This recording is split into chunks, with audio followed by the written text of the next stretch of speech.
You're listening to Skeptoid. I'm Brian Dunning from Skeptoid.com.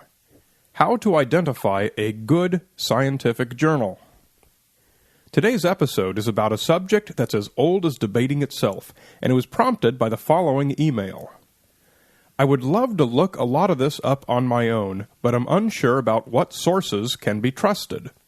I know you talked about how scientists are not created equal, but as an average person, without the background to fully understand the primary sources or the ability to synthesize a consensus without reading meta-analyses, where can I go for reliable information? This listener brings up a great point. If you follow any of the conversations on the SkepTalk email discussion list, you've probably heard us banter this back and forth. One guy says, "Hey, leprechauns are real. Here's an article in a peer-reviewed scientific journal that says so." And then someone else replies, "No, they're not, because there haven't been any such articles in my peer-reviewed scientific journals." Almost any debate can degrade into, "My peer-reviewed scientific journal is better than yours." Now, a really satisfying answer to this question would be, "Here, go to www.legitimatescientificjournals.com. and you can see at a glance if your source is a credible one. Surely there must be some register like that, right? I will dash your hopes with a simple answer. No. There is no such thing as an authoritative list of reputable scientific journals. There can't be. And the reason is that word authoritative. Who is qualified to be the authority? No one is. No one must be. The moment that any one group is anointed with the ability to declare a source to be legitimate or not, is the moment that we lose objectivity and impartiality. It is very important to be aware that there is any number of bodies who do presume to be such an authority. Approach with extreme skepticism. The only reason anyone would compile such a list is to promote an agenda. Someone once commented on one of my episodes, and they tried to shoot me down by pointing out that one of my sources was discredited on a website called sourcewatch.org. Sourcewatch.org. Sounds pretty legitimate. Sounds like they do good work. Sounds like they're out there looking out for our best interests by rubber-stamping some sources and discrediting others. But according to critics, SourceWatch is a two-man operation that endorses only publications following their own narrow political bias. This is a perfect example of what you should expect from any source that attempts to identify itself as a rubber-stamping authority. Be skeptical of any group you find whose purpose is to identify reputable journals. As long as we're throwing around the word reputable, I might as well give the somewhat disappointing answer to the listener's question, and tell where you can find a reliable journal. Scientific journals achieve their status only through long histories and good reputations.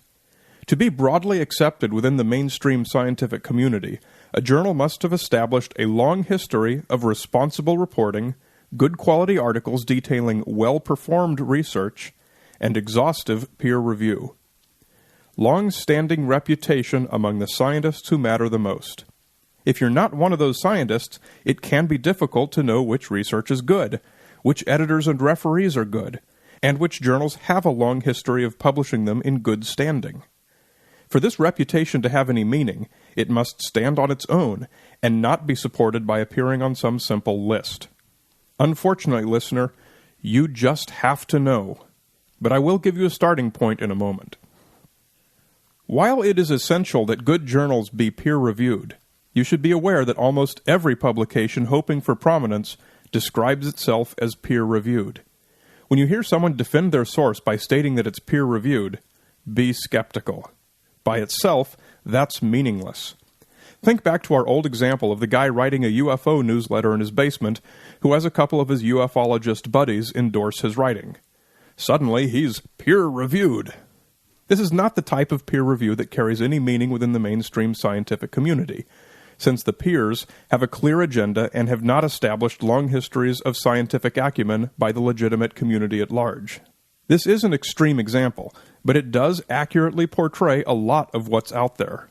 When you don't know anything else about a journal, the fact that it calls itself peer-reviewed cannot, must not, be allowed to carry any weight.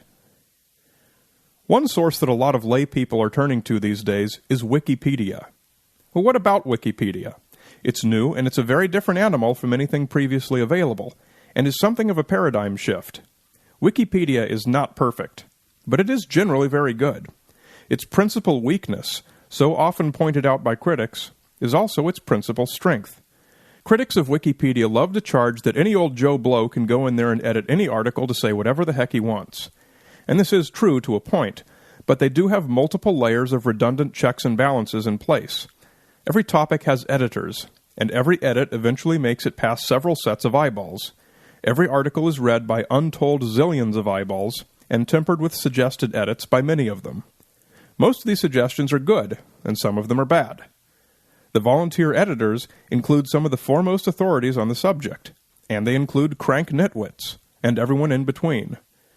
Wikipedia has tens of thousands of regular editors, over 1,000 administrators who enforce the behavior of those editors, eventually weeding out the crank nitwits, and even a judicial committee which resolves any disputes that are not otherwise handled by the process.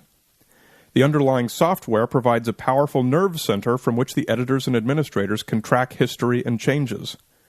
This open-source process leads to an inevitable effect.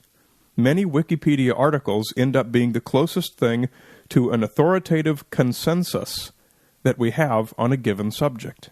Each article continually improves over time until it becomes what Wikipedia describes as the ideal article. Balanced, neutral, and encyclopedic, containing notable, verifiable knowledge. When Wikipedia was first conceived, it was a brand new idea that had never been tried on such a scale. No doubt it had plenty of growing pains. But they've had years to improve the system. They've been dragged through the media more than once over high-profile errors resulting from vandalism, and every day since inception, they've worked to address those loopholes. The process still isn't perfect, but it's one of the most amazing compendiums in human history.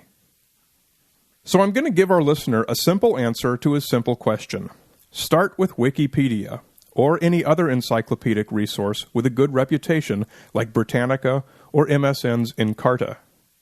Nearly always, good articles will include links to additional references, especially in Wikipedia. But these links are of tremendously varying quality. Be careful of their external links, and carefully note why each external reference is being cited. Good articles will often include a section on criticism or skepticism of the subject. Read it.